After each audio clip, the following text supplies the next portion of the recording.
This is the 2020 LG Gram, their 17-inch model. Now, LG normally sends out a laptop to me every year. Last year, I skipped the video on it because they didn't really change enough of it from the previous year. I felt like it wasn't particularly impressive to me. This year, however, they tweaked a bunch of stuff to the point where I feel like I have to make a video because there's a bunch of cool stuff going on. Now, most of the changes are on the inside, so we'll start there. I opened this in advance because this is a very difficult laptop to open. I didn't want to do it in the middle of the video. Not only do you have a bunch of things to unscrew, but you have to peel off these rubber feet. They're double-sided tape, and it's just a lot of work. So if you do want to get this device, it's something to keep in mind. It's not the easiest thing to get into. Now, inside, there's a couple things that haven't changed. First, they still have a single RAM slot, so you get 8 gigs that's on board, as well as a single slot that you can upgrade if you want.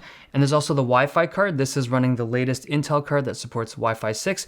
But there's 3 big changes on the inside that I think are fantastic. The first one is the drives. This system is now running, finally, PCIe NVMEs, which means that they're super fast. The old LG Grams, basically every single LG Gram that's ever come out ever, has run these slower SATA drives, which were really weird to put into such a premium device like this.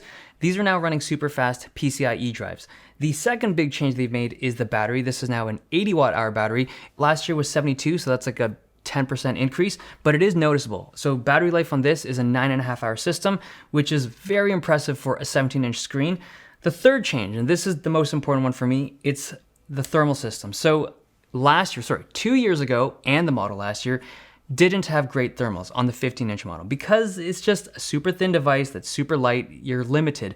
They have changed the fan to the point where I would now call it a good performer. It's not an amazing performer, it's still an LG Gram, so I guess in the realm of Ultrabooks, it's average, maybe even slightly below average because the Gram uses a 15 watt CPU instead of the more common 25 watt. But this year, it can finally maintain a slight turbo clock, unlike before.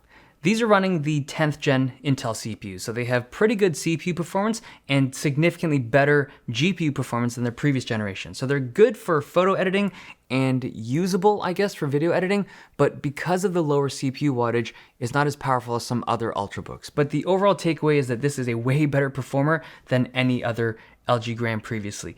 Gaming performance, if you're interested, is okay. It is playable for games that aren't super demanding, but it's not a gaming laptop. So let's take a look at the screen. Now I'm gonna just close this up in a very quick fashion, but the screen is, now if you'll notice, this whole time this laptop was on. Normally when I shoot videos, I don't turn my laptops on because my mic is quite sensitive and it'll pick up any kind of fan noise, even really quiet ones, but this one is silent. It's an inaudible fan on idle, and even on load, it's a very quiet system. Now this screen is a 16:10 aspect ratio instead of your standard 16:9, so you get a little bit more vertical room, and it's a huge screen at 17 inches. It's a solid screen. It's 1440p, good brightness, good color accuracy. This resolution and aspect ratio combo is, it's relatively unique to this device. It's an LG panel on the LG laptop, but it's just a nice screen for people that are into any kind of creative work or productivity-focused workflows. Now, this large 17-inch screen is really its most unique feature. Like, it's a big screen in a 3-pound laptop. Just to put this into perspective, this weighs less than the 13-inch MacBook Pro. This is under 3 pounds. The MacBook Pro is slightly over 3 pounds. Like, it's super lightweight for having such a large screen. Now, the way they've been able to achieve this lightweight is through build. In particular, the material they're using is this magnesium alloy. They've used it in all of their previous LG Grams as well. It's not a particularly rigid material, right? It has flexibility to it. You'll see, like, even on the screen right here, it's got some bend, but it lasts. It's very durable. I actually think this material holds up well over time, but it's not a super stiff laptop if that's what you were looking for.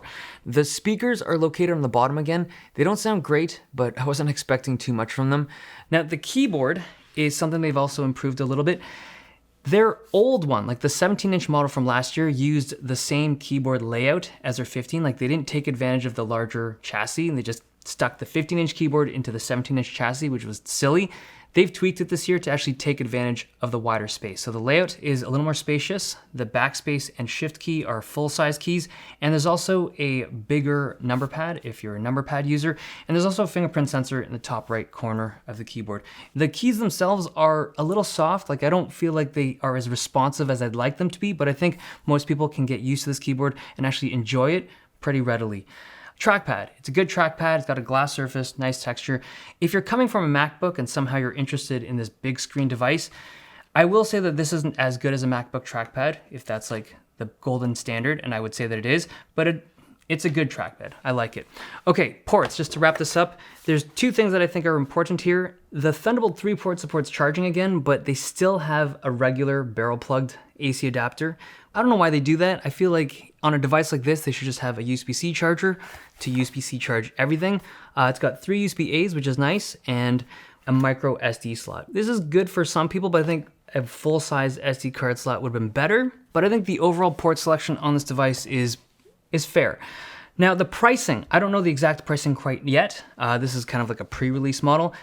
I will say though that compared to previous generations of LG Grams, you're getting something that feels appropriate, right? Like the whole package feels uncompromised. I feel like they've done a good job this year. So if you're interested in something that's super thin, super light, it's literally the lightest 17-inch device in the world right now and has good performance considering what you're getting, check out the LG Gram. Okay, thumbs if you liked it, subs if you loved it. See you guys next time.